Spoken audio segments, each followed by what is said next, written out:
Perú no se rinde y sueña con llegar al puesto de repechaje en estas eliminatorias sudamericanas. Le ganó a Bolivia 3-1 en Lima y la semana que viene jugará ante la Vinotinto de visitante. Si Venezuela no le gana o no suma puntos en realidad ante Ecuador, los dirigidos por Óscar Ibáñez se podrían quedar con ese lugar de la repesca a falta de 4 fechas por disputarse en esta competencia, que me parece que en este lugar de la tabla es donde está lo más atractivo hasta el momento, más allá que Brasil le haya ganado en la hora a Colombia, que Paraguay haya confirmado su puesto de clasificación directa ante Chile. Lo de Perú hoy fue muy bueno en un partido que creo que el primer tiempo se jugó en modo desesperación. Los dos querían ganar y la mitad de la cancha fue una zona de libre tránsito. Nadie paraba a nadie y los dos equipos estaban jugando más cerca del área del rival. Y bueno, y que los defensas se manejen y el volante central hagan lo que puedan.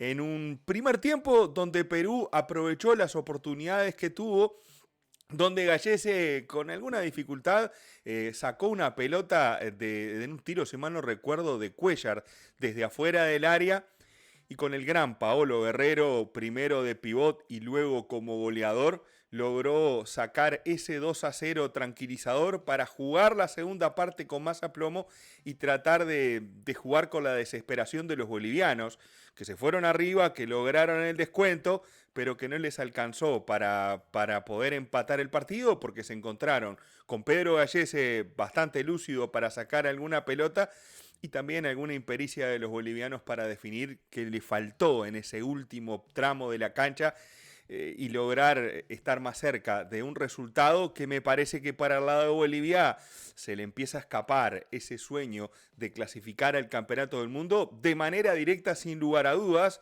El 2-2 contra Paraguay los condenó a esta pelea por el repechaje. Y si no le ganan a Uruguay el martes que viene, definitivamente se les va a complicar también el repechaje, porque tienen partidos muy complicados en lo que se les viene a los dirigidos por Óscar Villegas. Simplemente para repasar las alineaciones de los equipos, Billy Vizcarra estuvo en el arco de Bolivia con algunas muy buenas intervenciones. Medina, King, Morales y Sagredo, la línea de fondo boliviana, que no tenía mucha proyección. Y ahí es donde se explica un poquito eso de defensas por un lado, ataques por el otro y sin nada a la mitad de la cancha. Villamil y Cuellar. Cuellar quizás el eje, el jugador más retrasado de esos de la mitad de la cancha. Villamil, Fernández por izquierda, Miguelito terceros por derecha. Terceros muy individualista por momentos y Carmelo Algarañaz, que las peleó todas. Se fajó por el equipo, pero no le dejaron una de frente al arco para poder definir. Pedro Gallese con buenas y de las otras en el arco peruano.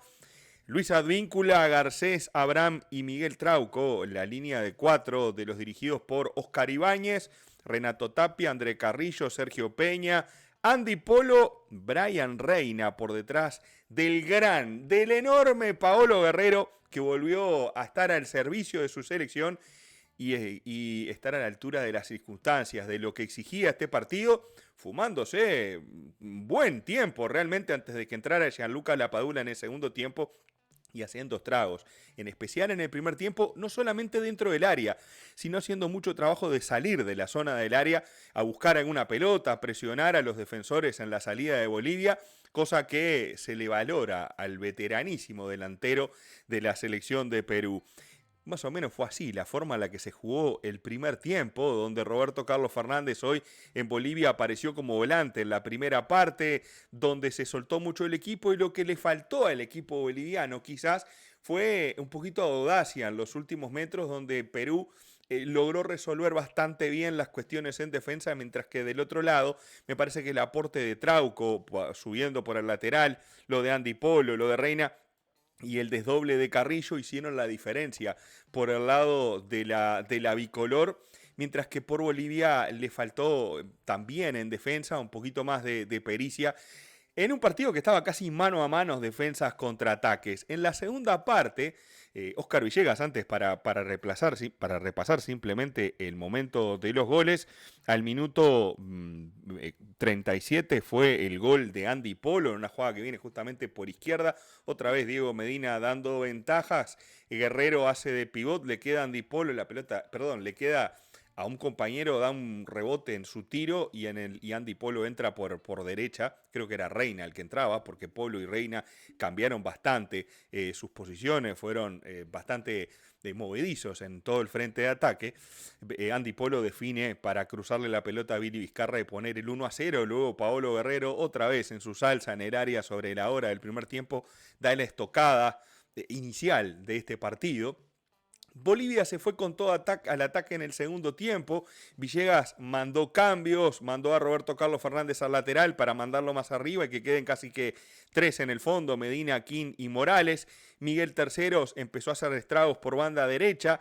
Ramiro Vaca y Chávez, mucho más cerca del Garañaz, comenzaron a hacer más mella en la selección peruana, y Robson Mateus, con mucho más ida y vuelta que el futbolista, ay, se me fue el nombre, que el futbolista Cuellar, ahí está, comenzó a imponer condiciones en ese segundo tiempo con las subidas de Roberto Carlos Fernández, con Miguel Terceros y mucha gente en la mitad de la cancha para presionar.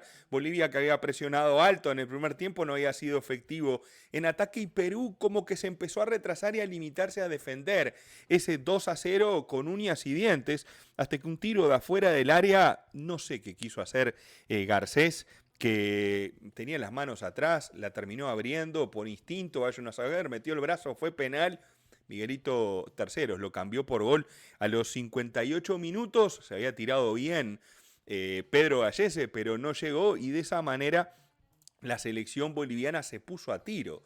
Sin embargo, más allá de algunos tiros de fuera del área, un tiro libre de Vaca que tapó muy bien Gallese y alguna oportunidad, pero siempre fuera del área, con muy poca profundidad la selección boliviana, Ibáñez metió mano al equipo. Al minuto 73 metió a la oreja Edinson Flores. Antes había puesto a Quevedo y a Pedro Aquino, en especial en la parte de Quevedo, para abrir la cancha, para darle salida por izquierda y generarle problemas sobre la zona de Miguel Tercero, que estaba jugando muy libre por ese lado en la selección boliviana. Entró después sobre lo último Marcos López y Gianluca Lapadula, pero Edinson Flores, que entró a los 73 minutos, unos minutos más tarde, al 82, convirtió el gol de la tranquilidad para la bicolor en una jugada otra vez que viene de un saque desde la derecha, un centro, quedó boyando, le pegó Flores, tapó Vizcarra, y en el rebote el propio Flores se aprovechó de la pasividad de la defensa, hipnotizada con la pelota, viendo cómo su arquero sacaba una vez más una pelota de gol, y le volvió a cruzar el tiro a Billy Vizcarra para poner el 3-1 y darle los 3 puntos, desde mi punto de vista, merecidos a esta selección peruana, que en líneas generales fue más ordenada que Bolivia y aprovechó mucho mejor sus oportunidades de gol, cosa que Bolivia no solamente no aprovechó las oportunidades que siempre fueron desde 3/4 de cancha, desde el borde del área, tirando desde afuera, casi como si estuviera jugando en el alto, donde allí se hace muchísimo más fuerte con esos envíos de larga y media distancia. Perú sigue dando pelea en estas eliminatorias sudamericanas. Como les decía, hizo 3 goles hoy, los mismos que había hecho en las 12 fechas anteriores. Sumó 3 puntos que lo dejan en 10. Chile perdió, quedó último en la clasificación general. La selección del Tigre Gareca, que está en serios problemas, en especial porque Chile va a jugar contra la selección de Ecuador la semana que viene. Perú jugará ante Venezuela y veremos qué consecuencias tendrá el partido de la Vinotinto con Ecuador. Eso que siempre el partido inicial de esta doble fecha es el que marca el humor de la segunda. Los peruanos irán de muy buen semblante a jugar a Venezuela, mientras que veremos cómo lo recibirá la Vinotinto, que se juega a puntos importantes y ahora con mucha presión en Quito ante la tricolor de Ecuador, en esta zona de la tabla de posiciones de las eliminatorias, que es quizás la que esté más interesante porque es el último cupo en disputa de Conmebol para ir al Campeonato del Mundo. Como siempre, se agradece el me gusta a este video, sus comentarios debajo del mismo y la suscripción al canal. Les envío un abrazo grande y seguimos con las eliminatorias. Mañana los invito a estar por acá después de Uruguay-Argentina en vivo, repasando todo lo que sucedió en esta fecha número 13 en el camino rumbo al Campeonato del Mundo de Norteamérica 2026. Chau, chau.